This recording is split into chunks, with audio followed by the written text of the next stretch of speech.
வணக்கம். ஜேஎல்எம் திருச்சபையுடைய பைபிள் குவிஸ்க்கு உங்கள் ஒவ்வொருவரையும் நான் வரவேற்கிறேன். எல்லோரும் எப்படி இருக்கீங்க? சந்தோஷமாக இருக்கீங்களா? தொடர்ந்து எங்களுடைய குவிஸை பார்த்துட்டு வரவங்க ஒவ்வொருவருக்கும் மனதார நாங்கள் நன்றி தெரிவிச்சுக்கிறோம். போன வாரத்தில் நான் சொன்னது போலவே இந்த வாரம் ஆதியாகம புத்தகத்திலேருந்து நான் கேள்விகள் எடுத்துகிட்டு வந்திருக்கேன். ஆதியாகமத்தில் 50 அதிகாரங்கள் இருக்குது. 50 அதிகாரத்திலேருந்து கேள்விகள் எங்கிருந்து வேணால் வரலாம். ஸோ எப்பொழுதும் போல் உற்சாகமாக விளையாடுங்க. சில கேள்விகள் சுலபமாக இருக்கலாம், சில கேள்விகள் கொஞ்சம் கஷ்டமாக இருக்கலாம். ஆனால் புத்தகத்தை முழுசாக படித்து தெரிஞ்சவங்களுக்கு இது கண்டிப்பாக சுலபமாக தான் இருக்கும். ஸோ விளையாடுங்க. எங்களுடைய இந்த குவிஸில் தொடர்ந்து பங்கேற்றுட்டு வர உங்கள் ஒவ்வொருவருக்கும் இந்த நேரத்தில் மறுபடியும் ஒருவரையாக நன்றி தெரிவிச்சுக்கிறேன். All the best.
என்ன ஃப்ரெண்ட்ஸ், கேள்விகள் எல்லாம் பார்த்தீங்களா?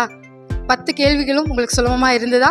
ஆதியாகமம் புத்தகத்திலேருந்து இங்கும் அங்குமாக பல கேள்விகள் கேட்டிருந்தேன். ஸோ ஆதியாகமும் ஒரு பெரிய புத்தகம் அல்லவா, அதனால் அடுத்த வாரங்கள்லேயும் கூட ஆதியாகமத்திலேருந்து மறுபடியும் சில கேள்விகள் கேட்கலாம் அப்படின்ட்டு இருக்கு. ஸோ நீங்கள் ஒரு வேளை இந்த வாரம் அந்த அதிகமாக படிக்க முடியல அப்படின்னு இருந்தால் மறுபடியுமாக உங்களவே நீங்கள் உற்சாகப்படுத்தி கொண்டு மறுபடியும் அதை படிங்க. அடுத்த வாரத்துலேயும் உங்களுக்கு அது பயனுள்ளதாக இருக்கும். சரி, இதே போல் எங்களுடைய எல்லா ப்ரோக்ராமையும் தொடர்ந்து பாருங்கள். எங்கள் சேனல் ஒரு வேளை நீங்கள் சப்ஸ்கிரைப் பண்ணலைன்னா கண்டிப்பாக சப்ஸ்கிரைப் பண்ணுங்கள். இந்த லிங்க்கையும் கூட உங்களுக்கு தெரிஞ்சவங்களுக்கு நீங்கள் ஷேர் பண்ணுங்கள். மறுபடியும் அடுத்த வாரம் புதன்கிழமை 7 மணிக்கு இதே போல் உங்களை எல்லாரையும் வந்து சந்திக்கிறேன். அது வரைக்கும் டாடா, bye bye, God bless you.